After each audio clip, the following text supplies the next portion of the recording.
Next, we're going to hear from Dr. Karen Smith, The Stars in Our Mind, Astrocytes and Brain Health.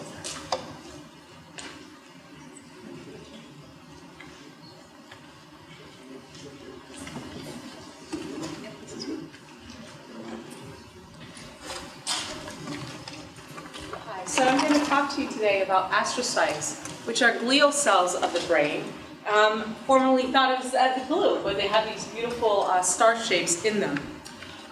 Early on, though, in the development of the neural system, radioglial cells are astrocyte-type cells that are actually the mama cells for the rest of the brain. They give rise to neurons, and then at the end of neurogenesis, will give rise to astrocytes that take on this more star-shaped cell type. So astrocytes play in the postnatal brain a lot of roles. They're important for the recycling of neurotransmitters, and this actually prevents damage by excess neurotransmitter release.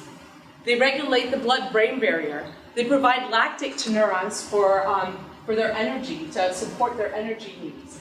They secrete trophic factors like GDNF and FGF, which is a signaling molecule and signaling system that I study most.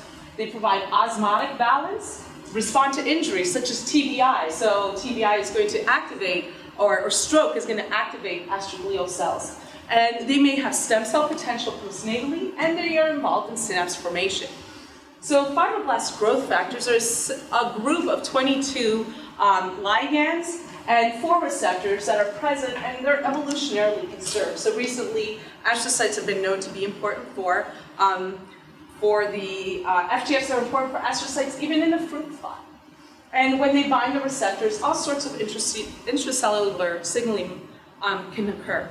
So our experimental approaches are to use transgenic animals that either have a reporter for FGFR1 expression, so I'm going to show you some pictures from that, or studies of mice lacking FGF receptors, and we have embryonic mutants and postnatal mutants for FGFR1 and FGFR2, 2 of these receptors. And we're applying these models to study the behavior of knockout animals, examine neurogenesis, and support GABAergic interneurons, which are of interest to several neuropsychiatric disorders. So FGF receptor expression occurs in that ventricular zone where we have neural stem cells early in embryogenesis, and it's particularly important for the formation of the hippocampus, which is involved in learning and memory. And we also see a lot of expression in the early postnatal period in this anterior cingulate, which is important for emotional regulation. And you heard the artist, I forget his name, talking about anterior cingulate and its role in inhibiting behaviors. Okay, so amongst these newborn inhibitor prefrontal cortex cells and cingulate cells, we have astrocytes, these little red cells that are expressing GFP. So this is a GFP marker for where FGFR1 is expressed, and those cells help guide axons across the midline. And we have seen previously that if you knock out FGFR1 in mice, you actually lack that major formation of the corpus callosum. You also see a much smaller hippocampus. We've traced expression postnatally, and we see that a lot of the expression is in those up here in these GFAP positive astrocytes. So the astrocytes are the primary cells that are expressing FGF. Not so much in the neurons, some in the oligodendrocytes, and then in these BLBP positive stem cells that are becoming astrocytes in this P7 time point. Again, also, there's a specialized group of astrocytes in the cerebellum called Bergman glia, and they also express a lot of FGFR1.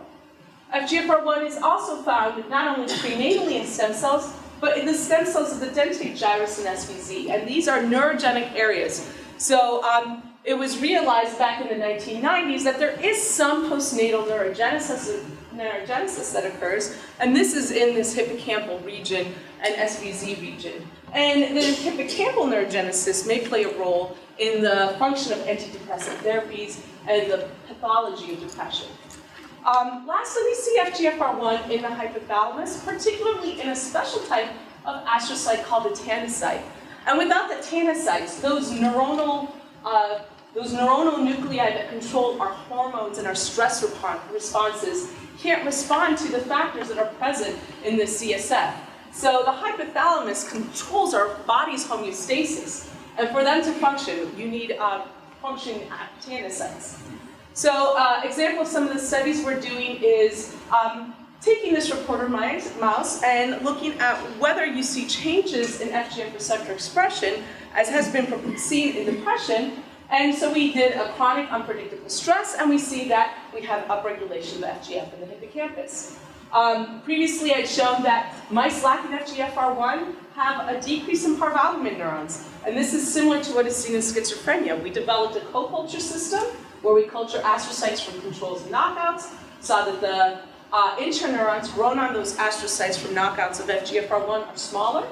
And more recently, we're looking at calcium waves within them. And what we found is that when we co-cultured them with GABAergic neurons, if we applied an excitatory neurotransmitter glutamate, they had a decreased frequency of calcium waves. So the physiology, this neuroglial interaction, is abnormal.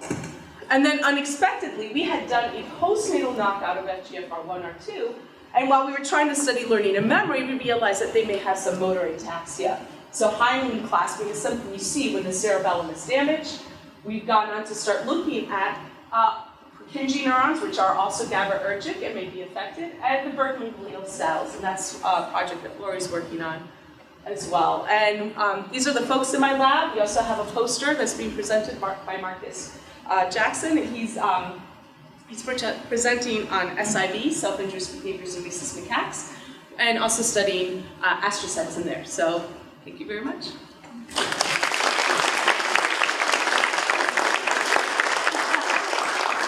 Thank you, Dr. Smith.